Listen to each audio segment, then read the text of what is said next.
preparar uma guerra. Qualquer um que leia o manual de guerra do Clausewitz, por exemplo, sabe que se eles não quisessem isto, eles não teriam feito essa roda em torno dos professores.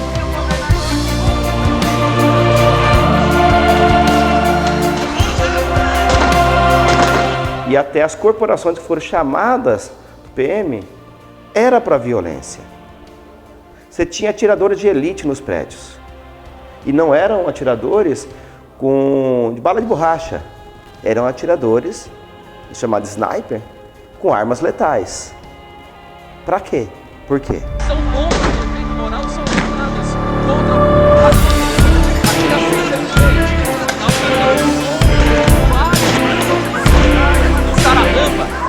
O alvo era realmente o nosso corpo, né, que ia nos fazer tombar.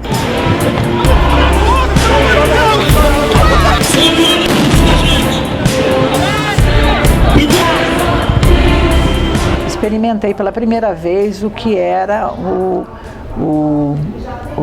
gás lacrimogêneo. Horrível, horrível.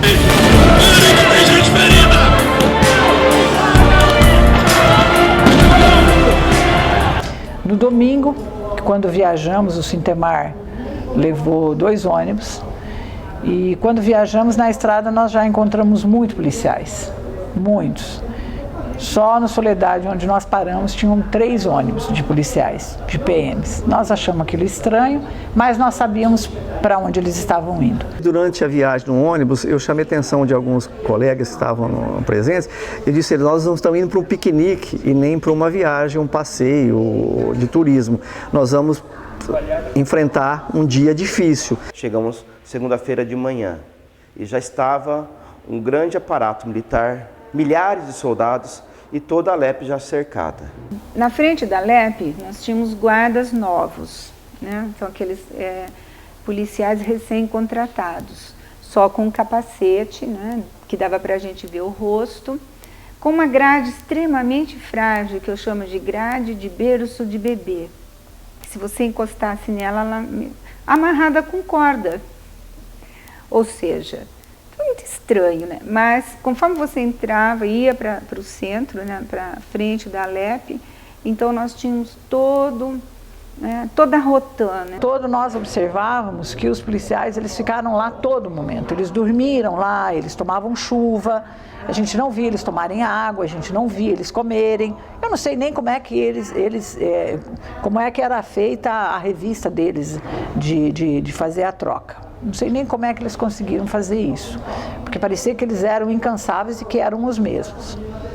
A PP recrutava, né, sugeria que os professores ficassem em 5 pontos para fechar, para que eles não deixassem os carros dos deputados entrarem, né?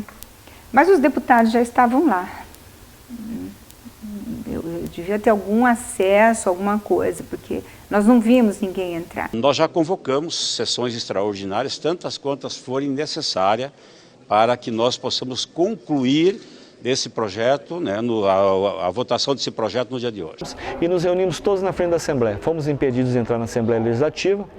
O presidente Ademar Traiano, ele preencheu as galerias com servidores da própria Assembleia, do próprio governo, portadores de cargos em comissão, e não tivemos acesso. Eles haviam liberado que os dirigentes sindicais pudessem adentrar a Assembleia Legislativa. Não aceitamos, né? Gostaríamos de preencher a Assembleia com o número possível, né? Nós sabíamos que 30 mil, 40 mil pessoas não poderiam entrar na Assembleia. Notícia que tinha sido cassada a liminar.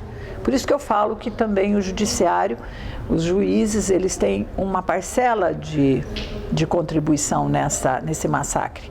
Porque no momento em que foi cassado, no momento em que um juiz diz: não, vocês não têm direito a entrar, vocês não vão assistir à sessão plenária de discussão sobre o Paraná Previdência, naquele momento desabou, piorou a situação.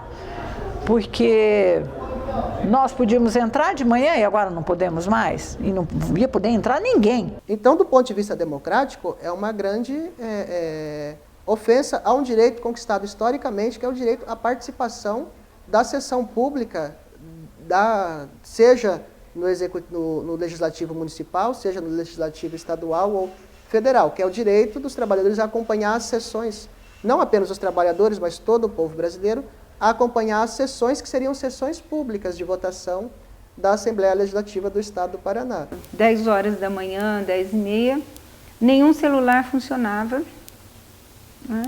E aí nós ficamos sabendo que o Francisquini, o então, né, secretário de Segurança, aplicou lá aquilo que se aplica nas penitenciárias, né? Que toda essa engenharia de não deixar o celular funcionar, como é na prisão. E pior que isto, né, estavam na escuta. A quantidade de policial nos assustou e muito, muitíssimo. Fora que não era só PMs, era choque, era BOP, né? E depois nós sabemos também que ele convocou também a cavalaria. E de boca em boca, né, alguém dizia, não fiquem sentados, porque eles vão jogar bomba, e aí vai passar um em cima do outro, vai matar, vai machucar. Infelizmente, eu olhei para a Assembleia Legislativa assim, o cordão saiu e veio o batalhão de choque. Eles já vieram atirando.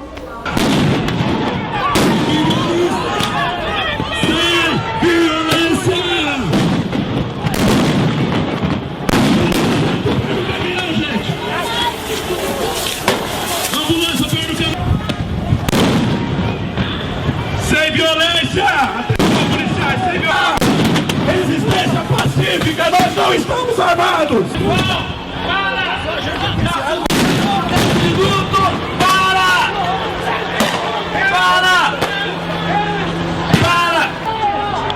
O presidente suspendeu a sessão por 10 minutos! Vai tentar um acordo!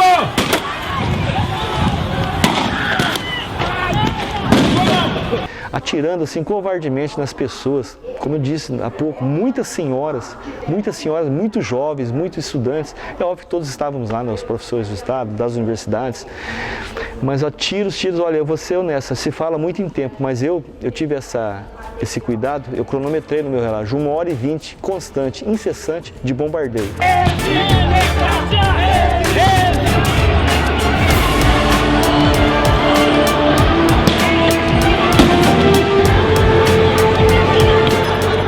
Por terra e por ar. Eu, por exemplo, levei um tiro nas costas de um franco-atirador em cima de um prédio. Tanto da Assembleia Legislativa quanto do Palácio do Governo. Eu achei estranho porque eu estava de frente ao pelotão e não recebi tiro de frente, recebo um tiro pelas costas. Ora, como eu ia deduzir, né? E depois recebo um outro tiro na virilha, né? Fui para cima, levei um tiro de bala de borracha no peito, a menos de 2 metros. Machucou, ficou roxo, não machucou mais, porque eu estava com 2 blusas. Eles são treinados para agir assim, em grandes rebeliões penitenciárias, para lidar assim, realmente com delinquentes, não com cidadãos comuns, trabalhadores.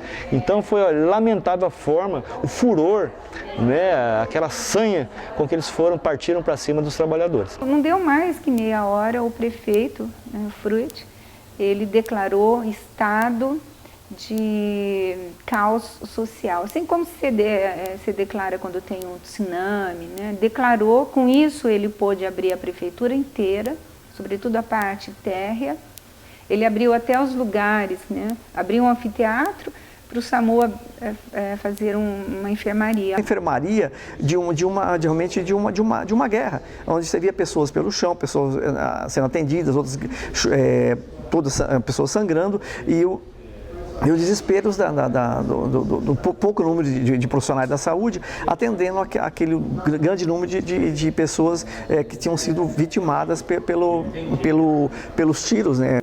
As armas que os professores tinham no bolso ali eram os seus giz e os seus apagadores, que são os instrumentos que eles utilizam para trabalhar no dia a dia. Ou seja, os professores não tinham armas nenhuma. As armas que tentaram dizer que os professores tinham, as bombas, na verdade eram uma sacola de pamonha, né? Então, como pode haver um confronto se por um lado você tem um saco de pamonha, por outro lado você tem armas potentíssimas, poderosíssimas, tanto no céu quanto no chão? O helicóptero também nos bombardeou de cima, né? Ou seja, nós não tínhamos como sair, né? Nós estávamos cercados. E o que me chamou a atenção também, assim, que o aparato que foi levado lá realmente é um aparato para um conflito pesadíssimo. E ainda havia uma reserva nesse aparato que não entrou em cena, que eu queria entender também, que é a cavalaria. Eu me pergunto, será que a cavalaria não entrou porque ficou como uma estratégia de golpe final, ou o trauma ainda daquela época do governo de Álvaro Dias, onde ficou muito marcado a presença da cavalaria, né, que ficou como a imagem que se marca é os cavalos sobre os professores. E chegamos e atravessamos a praça, nós fomos parar lá na Mateus Leme, que é do outro lado, você atravessa a praça, e lá na Mateus Leme, no meio da rua, nas residências que tem ali, tudo ficou branco, tudo cheirando a gás lacrimogêneo. Foi demais. Mão pra cima, gente! Ele nos tira o equilíbrio, né, no corpo, você fica, parece que por algum momento perdido, sem controle de si próprio, e depois parece que o corpo se adapta, né, se acostuma àquele primeiro impacto. E na sequência você recebe o spray de pimenta, que é algo também terrível. Uma coisa é você ver a fumaça, coisa na televisão, né, de uma manifestação tal. Agora, você sentir esses dois impactos, né, no próprio corpo, né, e ver companheiros sangrando ou companheiros caindo por terra, realmente é uma sensação de quem que está num campo de batalha. Júri, recua pro Júri! Vai! Tá chegando, gente! Policiais, parem! Então a violência era muito desproporcional. O helicóptero ele voou muito baixo para demonstrar o poder, para nos deixar com medo. 2 helicópteros da polícia foram vistos sobrevoando a praça durante os confrontos. Eu percebi que eu estava bem próximo às barracas da APP e de outros movimentos, onde a polícia bombardeava a nossa reserva dos copos de água que a gente podia para tomar, né? Você imagina aquele corre-corre, você precisava de hidratar. Então, foi mais uma estratégia de nos enfraquecer. A narradora, a professora Nádia, ela pedia incessantemente, pelo amor de Deus, para que eles parassem com o bombardeio, com os tiros, e nada, não fomos ouvidos em momento algum. Senta na rua, gente! Senta na rua! Senta na rua! Senta na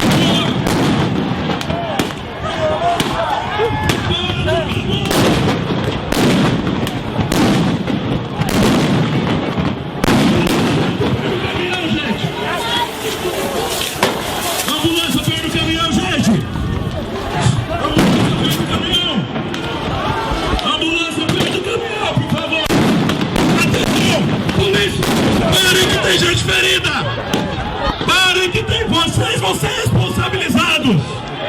Veio o caminhão jogando água nas pessoas, pegava as pessoas, jogava longe.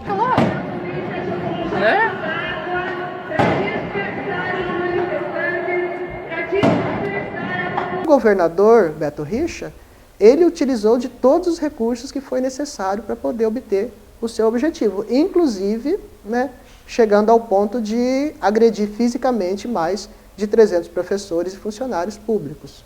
Em contrapartida, nós tivemos cães de cães treinados de uma alta agressividade, no caso do Pitbull. Ele não tem controle a certa altura. Quer dizer, tanto é que ele atacou o jornalista da Rede Bandeirantes, né, e quase que o leva a óbito. Ao lado do Luiz Carlos Jesus, a gente conseguiu, de uma certa distância, pois a gente estava dentro da Assembleia, a gente flagrou o início do chamado confronto, mas seria exatamente o momento em que a polícia tentava tirar o professor de qualquer tipo de tentativa de invasão na Assembleia, fato que não aconteceu. E pela nossa surpresa, cerca de uns 15 minutos, ali executando a reportagem, a gente falando, o repórter cinematográfico a todo momento buscando novas imagens, quando ele aí é atacado por um cão pitbull da Polícia Militar.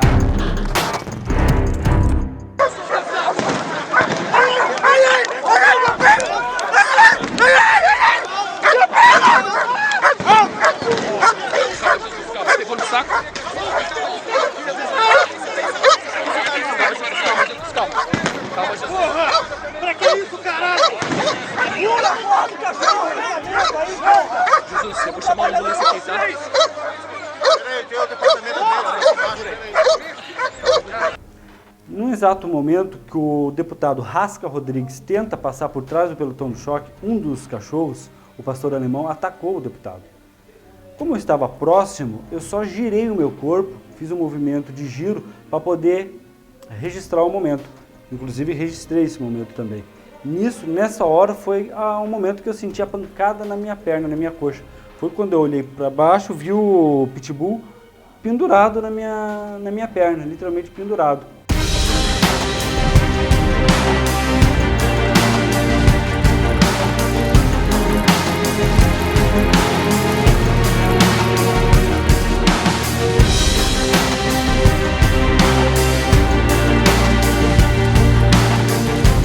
O que mais me impressionou, através depois das imagens, no momento em que ele é atacado pelo cão, ali há centenas de policiais observando tudo isso, não havia qualquer tipo de servidor ou manifestante naquele ponto em que a gente estava. O policial percebeu que ele foi atacado e ainda pede para que a gente possa se afastar. Que nós estávamos ali porque tínhamos autorização para estar ali. Não tinha cordão de isolamento, nós não ultrapassamos nenhum cordão de isolamento. Nós estávamos credenciados e autorizados a estar ali. Tanto a gente da imprensa, quanto os deputados.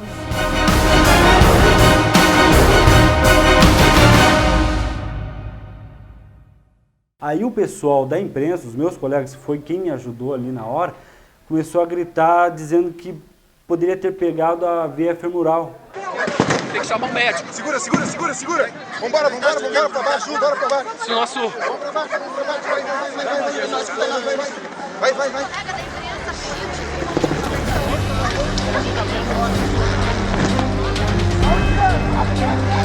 Vai, porra! Vai, caralho!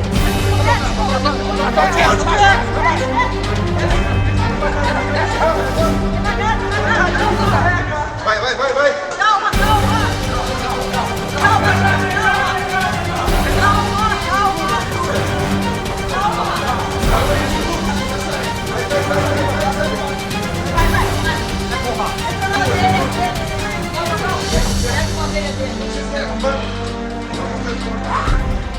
O doutor foi bem categórico, falou assim, olha rapaz, se por 3 centímetros o cachorro tivesse mordido acima, 3 centímetros acima de onde foi a mordida, esse percurso que você fez da rampa até aqui não daria tempo. A gente percebeu que era a polícia que tinha que fazer com que o projeto, com que qualquer pessoa não pudesse atrapalhar ou evitar que a votação, fosse feita. Nós vamos protestar. Se nós não conseguimos adentrar de novo na Alep, nós teríamos que protestar, teríamos que lutar, teríamos que resistir para tentar sensibilizar os deputados que estavam lá dentro da Alep. Nós ficamos encurralados. E um batalhão enorme, acho que foi do BOP, começou a descer a rua, ali a Praça Nossa Senhora de Salete. Pensei, e muitos pensaram que queriam nos matar.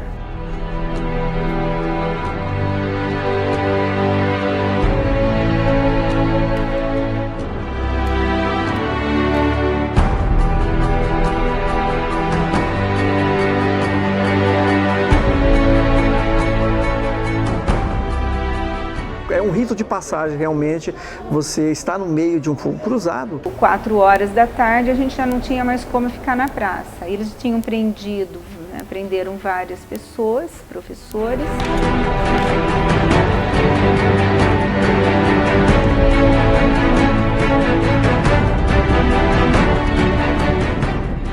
Foram 3 policiais do BOP, me agarraram, eu já fui agachando, já fui ajoelhando, falando que não ia resistir, mas eu fui jogado no chão, torceram meu braço para trás, aí fui jogando no chão, aí ajoelharam nas minhas costas para me conter, e quando eu estava no chão, teve um outro policial do BOP, abaixou e jogou spray de pimenta dentro da minha boca. Toda vez que eu falava, meu braço era torcido.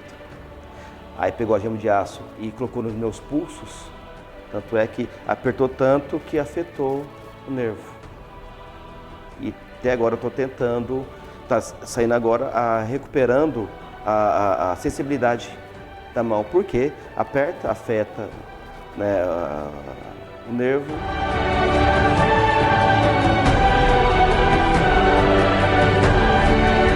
Se os black blocs estivessem lá, que ótimo, uma pena que não estiveram, porque senão a gente não teria sido tão surrado assim, porque eles sabem lutar, a gente não, em guerra, né? Foi massacre mesmo, porque ali não tinha ninguém que estivesse armado, nem com pau, nem com pedra, não vi nada disso. Naquele momento nós chegamos à conclusão de que um governador que bate nos seus professores, ele não tem legitimidade para ser um governador de um Estado democrático, né, num país democrático como é o Brasil. Quando a gente corria, chorava e xingava. E era um sentimento assim, de que o governador, só um governador insano, ele pode fazer o que fez. E não precisava daquele aparato todo, não precisava, foi exagerado.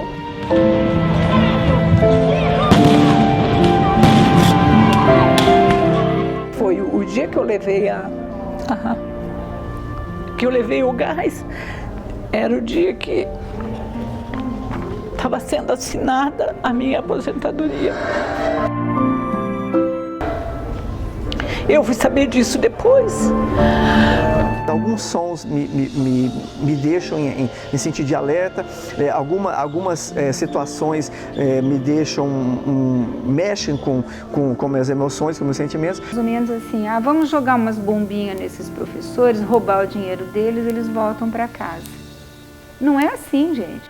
E a pergunta que fica é, se hoje o governo precisa desse dinheiro para pagar contas, como que daqui 5, 10 ou 15 anos o governo vai ter esse dinheiro para devolver em aposentadoria, em auxílios, doença para esses professores? Então eu vejo de forma assim tenebrosa, enquanto nós estivermos com esse governo que é instalado e com a configuração da Assembleia Legislativa da forma que está, o Paraná vai ter um retrocesso imenso, não só na área de educação, em todas as áreas, sociais principalmente, econômicas, etc, etc. Infelizmente, temos mais 3 anos e meio de governo pela frente e nós estamos assim, já sabendo que as lutas serão árduas daqui até lá.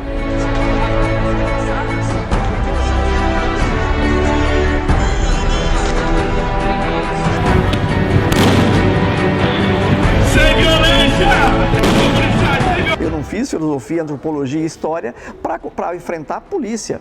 Quer dizer, eu me aperfeiçoei para transmitir conhecimento. E é assim que vocês tratam a gente, né? Assim, eu sou o quê nesse estado? Sou uma professora, me respeite, né?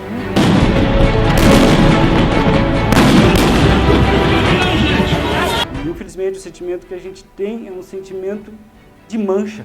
Hoje o Paraná é conhecido, a bandeira do Paraná, a cor que mais brilha é o sangue, é uma cor vermelha. Não é mais só aquele verde ou branco. O que mais brilha na bandeira do Paraná hoje é aquela mancha de sangue que ficou.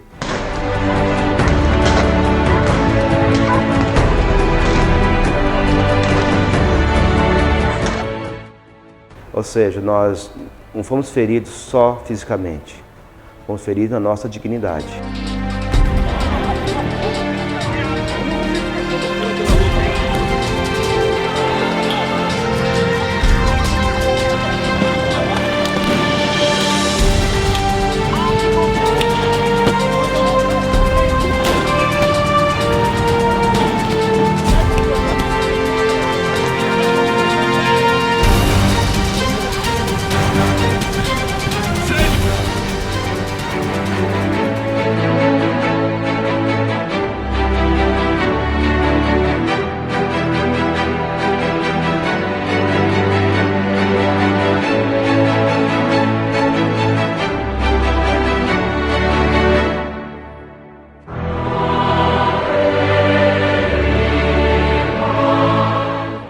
Aquilo e depois eu fiquei sentada até às 10 da noite olhando a minha pintura toda chamuscada de tinta Eu falei assim, eu quero uma coisa que ilumine a minha casa, que ilumine a minha rua, né? E que diga para todos os meus vizinhos e para essa cidade inteira que eu não vou arregar.